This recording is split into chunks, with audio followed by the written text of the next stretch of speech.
Medina কত দূর কি সকাল কি দুপুর, মদিনা কত দূর কি সকাল কি দুপুর, ভাবিয়া দিন যেন যাই কি যে করিতাম আমরা, ভাবিয়া দিন যেন যাই কি যে করিতাম।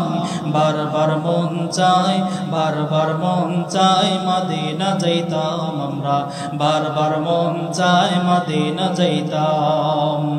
মদিনায় শুয়ে আছে মোর নবীজি, ডানা যদি থাকতো উড়ান দিতাম।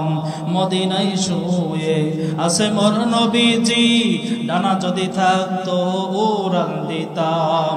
ঘর বাড়ি সংসার নাই আমার দরকার, ঘর বাড়ি সংসার, ঘর বাড়ি সংসার নাই আমার দরকার। একবার যদি মোর নবীরে পাইতাম আমরা, একবার যদি মোর নবীরে পাইতাম।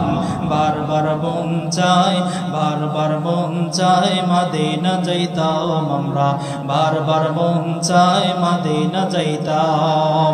আল্লাহ পাক রব্বুল আলামিন আমাদের সকলকে মদিনা যাওয়ার তৌফিক দান করেন, বলেন আমিন। আমার ভাইরা, আমার বন্ধুগণ, আমার বাবাজিরা, আর লম্বা নয়, অল্প সময়ের মধ্যে আলোচনা শেষ হয়ে যাবে। আজকের এই কোরআনের মাহফিল, এই বরকতপূর্ণ রজনী আর জীবনে কোনোদিন পাই কি পাই আমরা জানি না। আর হতে পারে এটা আমার জীবনের শেষ মাহফিল, হতে পারে এটা আমার জীবনের শেষ কোরআনের আলোচনা। এই জন্য নিজের জীবনকে ধন্য করার জন্য সকলে কোরআনের মাহফিলে এসে বসে যান।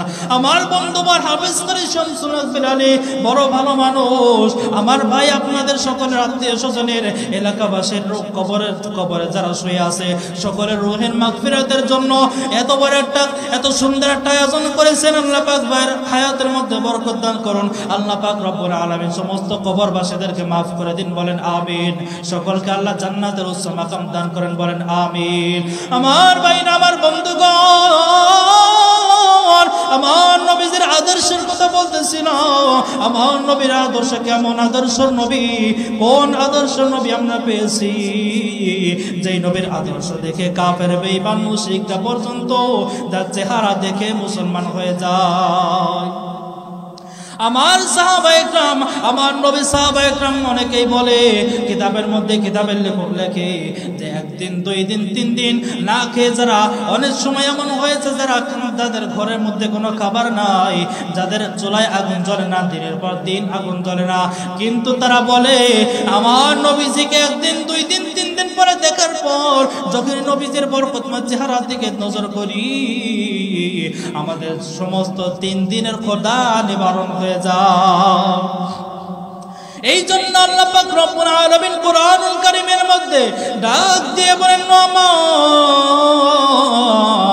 আরসালনাকা ইল্লা রাহমাতাল লিল আলামিন। আমার আল্লাহ বলেন, আমি আমার রাসূলকে দুনিয়ার মধ্যে পাঠিয়েছি তোমাদের জন্য রহমত হিসাবে। আমার রাসূলকে আমি গোটা দুনিয়ার রহমত হিসাবে আমার রাসূলকে আমি দুনিয়ার মধ্যে প্রেরণ করেছি।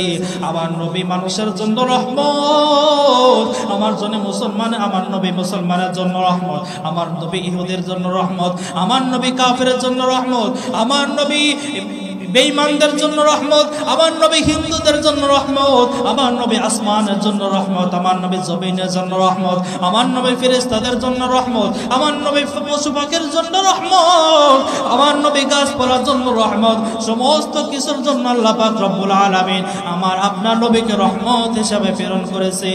এই জন্য আমার নবীদের খাঁটি উম্মত যারা হতে পেরেছে, যাদের অন্তরের মধ্যে আমার নবীদের ভালোবাসা আসে, তারাই একমাত্র আমার নবীদের ভালোবাসার দাবিদার। কথা বলেন ঠিক না বেটি?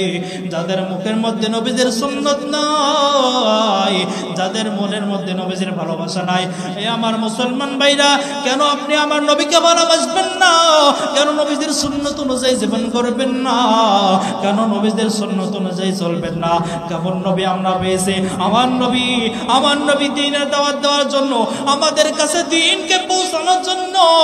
এই যে আমার নবী আমাদের কাছে যেই দিন পৌঁছেছে, যেই দিন আমরা পেয়েছি, এই দিনটা তো এমনি এমনি কচুরি পানার মতো বেশি আসে নাই। এই দিনটা রক্তের উপর দিয়ে বয়ে বয়ে এসেছে, সাহাবায়ে কেরামের রক্ত ঝরেছে। এমনকি আবার নবী সাইয়্যিদুল মুরসালিন রাহমাতাল লিল আলামিন, গোটা দুনিয়ার জন্য যে রহমত, ওই নবীর রক্ত মুবারক এই জমিনে পড়েছে। কথা বলেন ঠিক না বেঠিক? আমার নবী কাফেরদের কাছে দ্বীনের দাওয়াত নিয়ে গেলে কাফেররা আমার নবীকে মেরে পাথর মেরে রক্তাক্ত করে দিয়েছে। তবু